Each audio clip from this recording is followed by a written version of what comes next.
in business. We are in business. True Footy Podcast 21, and a very special one this week, Grand Final week. Yeah, mate. And it's a very special one for me because naturally, as I'm sure everyone who listens to this knows, I'm a massive West Coast fan. So very special week for me. But before we get into that, Busher, Brownlow happened last night, the night of nights. Yeah. You're a big fan of the Brownlow, as we discussed last week. I enjoy it far too much. Tom Mitchell.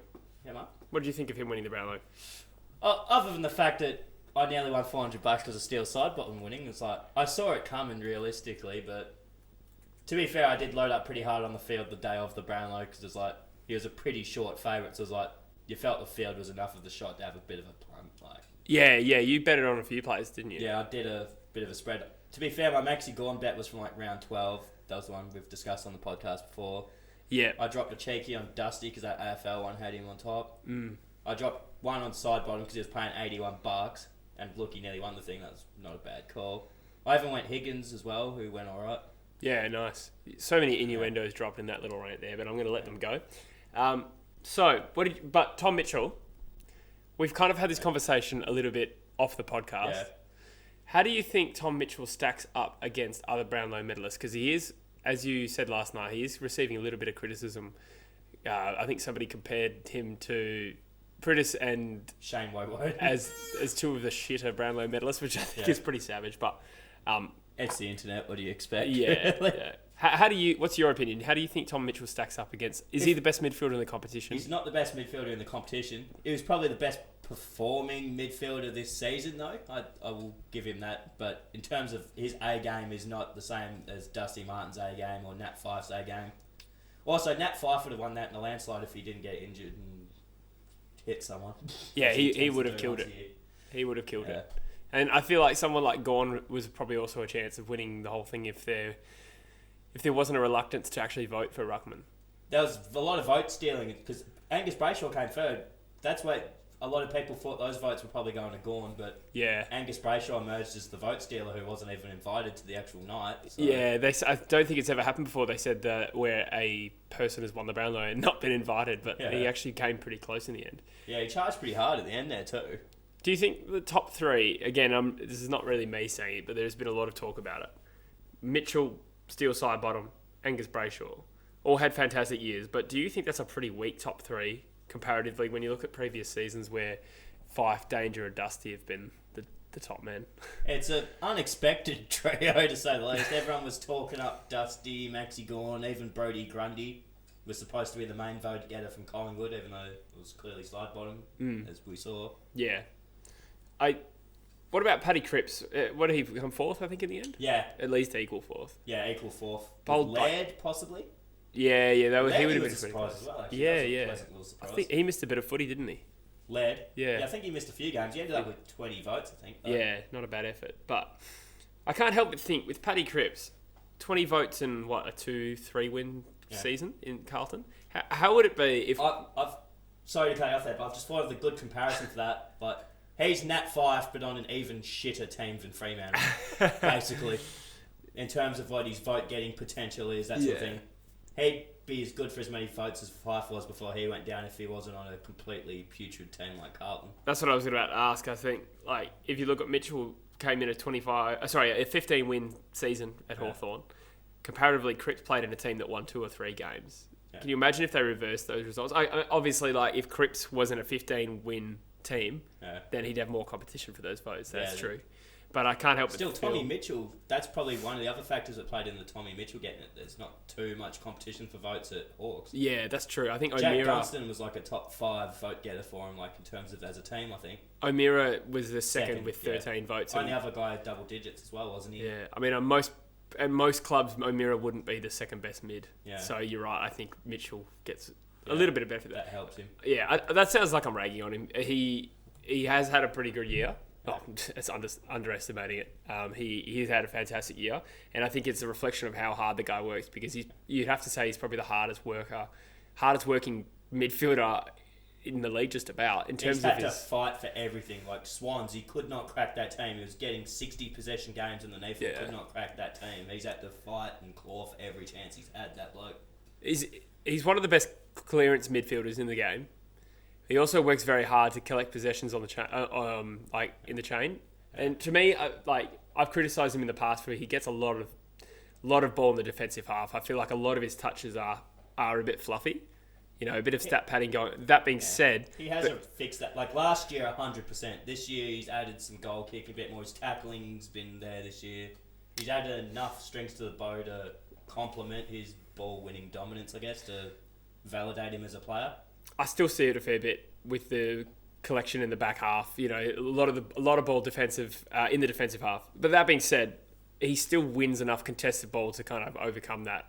So, I mean, he came second in the league in contested possessions to Cripps, wasn't it? Clayton Oliver. Oh, was it Clayton? Okay. But to be fair to Cripps, I think Cripps was clearance leader, was it? Probably. Cripps led one of those two, contested or clearances. Well, the stat does include finals, to be fair. So Cripps was in a handicap there. Yeah. Yeah. Yeah, okay, that's probably right. Because I remember at the end of the season, Cripps was leading it. Yeah. But then, finals, Tommy Mitchell's and Clayton's would have got a bit of a better crack at it. Yeah. Than the Spooners. All right, well, moving on to the actual football. Yeah. We had two pretty amazing prelims, didn't we? Yeah. For what some people would say were the wrong reasons. Good games necessarily, but they were, compelling, I guess. They were just amazing in terms of how little people saw them coming. Yeah. Particularly Friday night. Expectation, definitely amazing in terms of expectation to reality. No one would have seen that Friday night coming. I know that some people, including yourself, I think you said you thought Collingwood had a big chance, that's for sure. But I don't think anyone would have seen them being, to kick the first 10 goals of the game or something ridiculous like that. I saw Collingwood as a chance to, stay in the game enough to pull a goal or two at the end to win it sort of thing. I didn't see them blitzkrieging Richmond like that. Blitzkrieging, yeah. I feel like the Richmond this year, there's a real 2008 Geelong vibe about them where everyone universally thought they were the best team and just got pantsed. Why do you think it was? Do you think it was overconfidence? What do you think it is? Could have been the over-resting even. That's a slight factor. I don't think it's a definitive factor, but it could be a factor. Look at West Coast. Yeah. West Coast had the exact same. But to be fair, Richmond are a bit healthier than West Coast and probably could have survived having to play more games and keep their momentum up. Whereas the rest, I feel, for West Coast is more important because I was going to say this a bit more when we talked about the West Coast game, but they're a more structured team. You probably need the health and rest of the bodies rather than guys for momentum-based players. You're more system-y, play your role players rather than confidence players necessarily, if that makes sense. How good was Mason Cox? He was bloody outstanding, I got to say. I didn't see that coming. Yeah, seriously. I mean, he gets a lot of hype.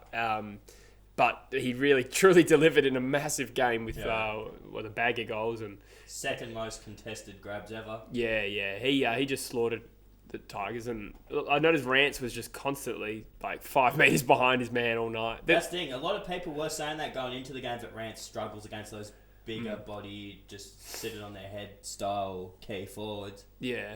So that's probably was an area where they could have exploited Rance, and that's what they did. I think he spent a bit of time on Degoe too, if I'm not mistaken. But Degoe kicked 4 goals. Both of those guys are mismatched for him. Degoe's too quick for him. Cox is too big for him. Yeah. He's not... That's always... Well, with Rance, he's not really a matchup guy. He's more of that float around general goes where he needs to go rather than definitively have a guy type of back. Yeah, that's true. McGovern's like that as well. Yeah. He's more of a float around, lead the... More of a zone defender than a man defender. That's true. That's probably a way of putting it that makes sense. Yep, that's true. Steel Sidebottom. My man. Yeah, we didn't really talk about him in just the Brownlow wrap there, but we can talk about him now. A massive shock to come second, considering he was paying $81. Yeah. Backed it up with another 41 possessions, and he's currently leading the award for... I forget the name of the award, but it's the Player of the Finals award. He's coming first. I forget what it's called. It's named after a player. But anyway, I noticed out of those 41 possessions, he had 35 uncontested. Yeah. Which is insane. Yeah, he can run. He runs around and just goes and gets it where he needs to get it. He'll create space and someone will hit him up. Yeah. I wonder how he'll go in the grand final because I think the last time... So how did he go in the qualifying? No, I think he was well held by Hutchings, and I suspect that the Eagles will send Hutchings back to him. It makes sense for them to do that. Yeah. Where to for the Tigers, though, before we moved on to the other prelim?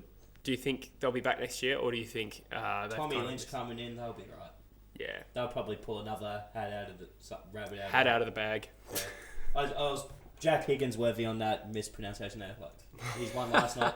what was it, 1,000 minutes per second or something? Yeah, his heart was beating 1,000 minutes per second. Yeah. Yep, so an equally unbelievable start to the second prelim. I'm sure you were just going off at home watching your beloved Eagles. I was entirely ecstatic. My body was just screaming in ecstasy as the Eagles destroyed Melbourne, and I knew I was going to have to sit for a week of the West Australian media on fucking Channel 7 and 9 every night. I don't think it's been too bad yet, has it? Do you reckon? I haven't watched too much, but yeah, to be fair, last night was the Brownlow, so that was probably the brunt of it rather than... I'm sure it'll ramp up, but I remember in 2015 when the Eagles made the grand final, and in 2013 when Fremantle made the grand final, that you just saw blue and gold or purple all over the city. It hasn't really started yet, so that'd be interesting. Yeah. Maybe we're a bit gun-shy after the last 2 grand finals. Yeah, our confidence has been shattered. Yeah, Hawthorn destroyed our confidence. Yeah. As they did to so many people in that era. Yeah, that's true. But I don't think people saw that game coming from West Coast. Melbourne were definitely the hype team going into the game. West Coast killing them. I thought it was going to be a tightly hot contested. Like, I could not pick that game. Like, the intensity and the skill execution from West Coast were just unmatchable. What do you think went wrong for Melbourne? Do you think that they got stage right? I'd definitely give them that to a extent. Like, that first quarter, I felt if a few more of their handball chains had connected and their disposal efficiency was better, they could have kept themselves in it enough to keep fighting. But that first quarter was terrible, and then to the Eagles' credit, the start of that second quarter, Eagles jumped on them and did not give them a chance to do a thing. Eagles put them down in that first 5 to 10 of that second quarter. They didn't really look up for the fight, Melbourne. Yeah. Interestingly, Gorn wrote a really good article during the week saying that for those people who think they went there and got frightened by the stage and the magnitude of the final, he said no, the West Coast were just too good. And he said in his own words that he thought the Eagles, that was something that Melbourne hadn't played against this year, and you can sort of agree with it, the way the Eagles just mauled them. Yeah, because systemically the Eagles' system is a tough one to break down. Like, your back six is, even without Shepherd's, probably top 2 or 3 back six in the league. Because Shepherd's a piece of that. You've got McGovern, Hearn, those are pivotal backmen. Barras is solid. Even Mackenzie, Schofield. Even though Mackenzie's been out of action for a while. But yeah, Schofield came in and is able to play the Shepherd role, I think. Yeah. What about Melbourne fans? How do you think they should react to this loss? Do you think it's... I don't think it's the end of the world for them. No. It's more likely to galvanise them than break them, sort of thing. Even though after they've had the heartbreak the past couple of years. Last year, choking to miss the finals, and then this year, I'd probably say... appearing to choke, at least. I don't know if they probably did choke, honestly, but at the very least appearing to choke.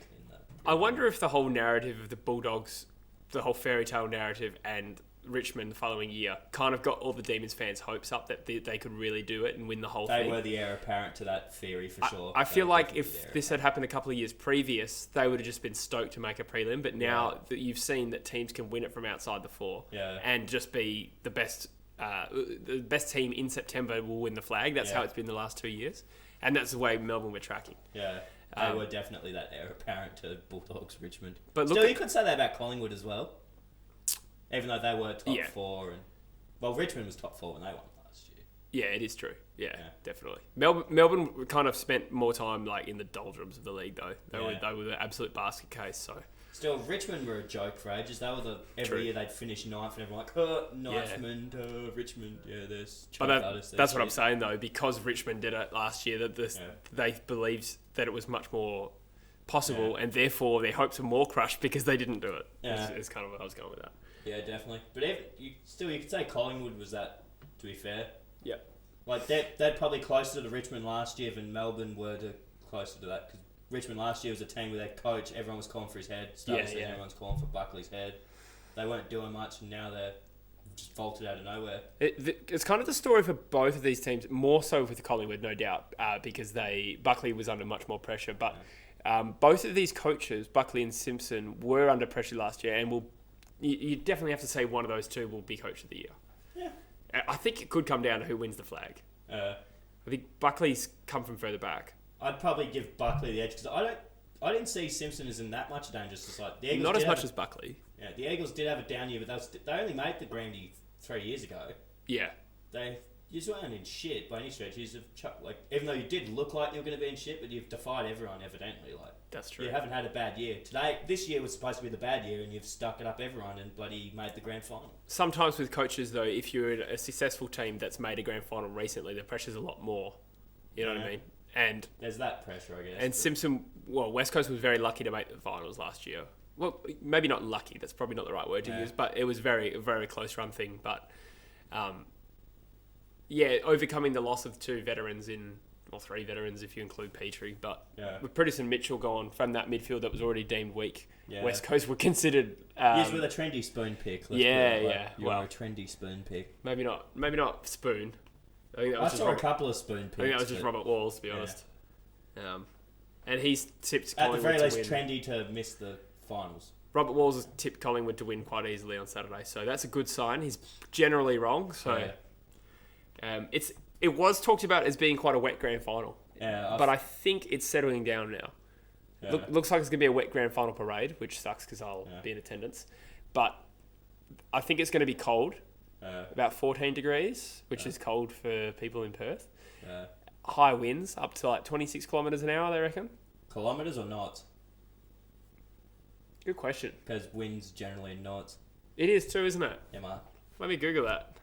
Because there's a big difference between 26 k's an hour and 26 knots. Good question. You know what I'm thinking of? In AFL Live, they used to have it in kilometres. That's not how you fucking measure wind. You'd know all about that, wouldn't you? Mate, look at the nautical thing. Let's have a look. I've got to deal with the wind on occasion. I'm giving you a live weather forecast for Melbourne. Beautiful. Sea breeze, mate. It's the best side. No, it's kilometres an hour. KMH. That's not too bad, 26k an hour. Well, I don't have no concept of the relationship between knots and... It's a weird one to explain, but like knots is more severe than kilometres. Oh, okay. Yeah. 23 kilometres an hour is what I think it's now saying.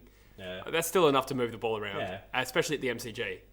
So I think that actually kind of plays into Collingwood's hands. I think West Coast play a very open style where that's a little bit reliant on ball movement. Yeah, your structure, hit your targets. That being said, our defence is pretty good at choking the opposition forwards. Yeah, and you're probably better equipped to deal with like the Mason Coxes of the world. Yeah. I'm not too concerned about him, partly because... surely he's not going to have another game like that. I don't know. Statistically, he was second highest in the league to McGovern for contested grabs for the whole season, apparently. Okay, that is interesting, actually. Yeah, that's one I'd heard a couple of times. But further to that, I generally don't get too concerned by opposition forwards belting the Eagles. Other than Buddy Franklin in round 1, we've generally had a good run with that. Yeah. But yes, it's going to be a pretty awesome week because, well, it's already started, obviously. I'm just trying to soak it up, actually, as an Eagles fan, because we know it could all turn... Well, that's true, though. It could all turn to shit. I'm in no real rush for the game to start. Yeah.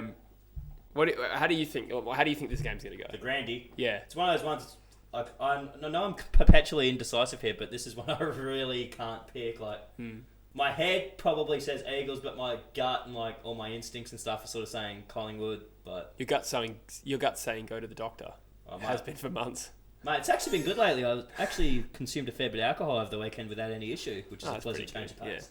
Yeah. I haven't got kicked out of the lookout bar. That was fun. Self-diagnosed stomach ulcer. It's starting to ease, is it? Yeah, mate. That's good. That's good. All right, well, before back to the footy, I guess, I'd probably say Collingwood just because I feel like the firepower is there. Margin. What's the margin?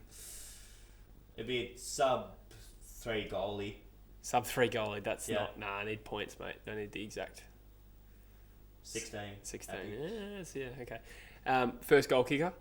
Off the top of your head. Ooh. Go. Mason Cox. I'm going to chuck a cheeky fiver on him for the norm. The crowd roar would be massive if Mason Cox was the first goal kicker. And what about your Norm Smith? Normie. Probably Steele. I knew you'd say Steele side, but you love that guy. I am a big Steele side bottom fan, I'm not going to lie. Alright, I'm going to say... Actually, can I preface that with a if each team wins? Sure. Collingwood wins Steele, if Eagles win... Redden, maybe? Nice, okay. Because Yo will probably... Again, Yo, he had the shit 2015 Grandy, and I think he could set himself up nicely for a narrative of redemption on that, which could get him the norm. That's true. I'm going to say West Coast, by 7 points. Nice. Tipping with my heart. Normally I tip with my head. I'm generally Yeah. very good at tipping against the Eagles, but I will tip West Coast this time. Trelaw will win the Norm Smith, not Steele, if Collingwood win. Oh, okay. Because on the basis that I think Hutchings will go to side bottom and keep him out of it. That's a fair point. And if West Coast win Redden, I like that call. I think he's been an underrated player in West Coast's resurgence this year. He's just been... I think he was the first player in 10 years or something to get 30 touches, 10 marks and a goal in a prelim. So he had an understated performance. And you could even say in that qualifying final that he was the best on ground over Yo. His disposal efficiency was up at 80% compared to Yo, who was at 45-50, I believe, from memory. I think Yo was a bit more impactful especially in a time where the tide was turning, and Redden kind of came good right at the end. But I'd say he's probably the second best Eagle on the field. And then I think my first goal kicker will be Sheed or DeGoey. Sheed's a popular pick. Louis picked him as well, I saw in the chat, I believe. Goal. That's probably what put it in my head, to be fair. Yeah. So, all right, in that case, I'll say DeGoey. Fair. Yeah, cool. I wonder, do you think they'll put DeGoey in the guts much, or they'll just do what they've done the rest of the finals and leave him as that? I don't think their scoring power is good enough to take away one of their better goal scorers, 4 goals. I think that's a weakness for the Pies. And they can cover him better in the midfield than the forward line, definitely. Yeah. I think that's an ongoing weakness for the Pies, just scoring power. Yeah. I don't know. Well, they've had a lot of guys score 30-plus goals, multiple guys score 30-plus. It seems to be too even a spread, maybe, rather than have a... because Stevenson can flare up, kick a few. Thomas is good can kick some goals. DeGoey can kick goals. Yeah, but I mean, if you look at their 2 finals, they scored 70 and then 69. They definitely haven't showed it in the finals, I will give you that. Yeah, and even though they belted Richmond, they only scored 97. Yeah.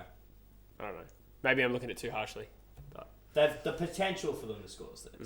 I think to go is one of their better avenues to go, so I suspect he will play forward, unless they're, not going. Well, he's obviously primarily going to play forward, but in the finals they haven't, in the season they chuck him in the guts a little, for probably 20-30% at game time sort of thing. Yeah. But now he's just pure one out forward, square, let him go to work.